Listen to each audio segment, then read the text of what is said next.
ভোটের আগে সোশ্যালে যে হাইপ ছিল, জামাত কি সরকার গঠন করছে? শেষ পর্যন্ত তারা জোটগতভাবে ৭৭টি আর এককভাবে ৬৮টি আসন পেল। এটাকে পলিটিক্যাল সায়েন্সের ভাষায় বলে পারসেপশন অফ উইনেবিলিটি, মানে মানুষকে বোঝানো যে আমরাও বড় খেলোয়াড়। কিন্তু এই জয় কি জামাতের একার শক্তিতে, নাকি এর পেছনে বিএনপির বিদ্রোহীদের অবদান বেশি? এটাই আজকের বড় প্রশ্ন। এই সাফল্য কি শুধু একটা টেম্পোরারি শিফট, নাকি জামাত আসলেই দেশের দ্বিতীয় বৃহত্তম শক্তি হয়ে উঠল?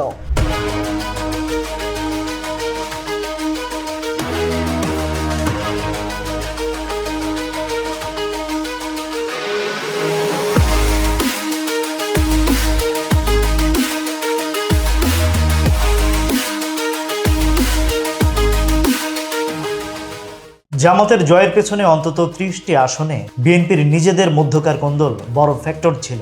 ভোট ভাগ হয়ে যাওয়ায় জামাত ফাঁকা মাঠে গোল দিয়েছে। মরিস ডুভার্জের সেই তত্ত্বটাই এখানে ফলেছে। ভোট ভাগ হলে তৃতীয় পক্ষ লাভবান হয়। শুধুই কি ভোট ভাগ? জামাতের অর্গানাইজেশনাল পারসিস্টেন্স বা সাংগঠনিক কাঠামোর কথাও তো ভাবতে হবে। বিএনপি যখন ভোটারদের কেন্দ্রে আনতে হিমশিম খাচ্ছিল, জামাতের ক্যাডাররা তখন পাহারাদারের মতো ভোটারদের কেন্দ্র পর্যন্ত পৌঁছে দিয়েছে, যাকে বলে গেট আউট দ্য ভোট কৌশল। তবে তরুণ ভোটারদের কথা ভেবেছ?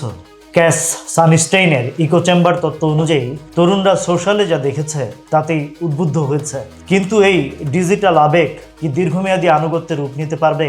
যদি বিএনপি তাদের ফ্যামিলি কার্ড বা কৃষক কার্ড নিয়ে মাঠে নামে, তবে এই সুইং ভোটাররা কি আবার পুরনো ঘরে ফিরবে না? এখানেই তো বড় চ্যালেঞ্জ। জামাতকে এখন নারী প্রশ্ন, সুশাসন এবং মুক্তিযুদ্ধের ইতিহাসের মতো স্পর্শকাতর জায়গায় অবস্থান পরিষ্কার করতে হবে। মধ্যবিত্ত সমাজ কিন্তু শুধু আবেগ দিয়ে নয়, স্থিতিশীলতাও চায়। শেষ পর্যন্ত কি জামাত নিজের পায়ে দাঁড়াবে, নাকি বড় দলগুলোর ব্যবহারযোগ্য হাতিয়ার হয়েই থাকবে? রাজনীতিতে শেষ কথা বলে কিছু হয় না, কিন্তু জামাতের জন্য আসল পরীক্ষাটা শুরু হলো এখন।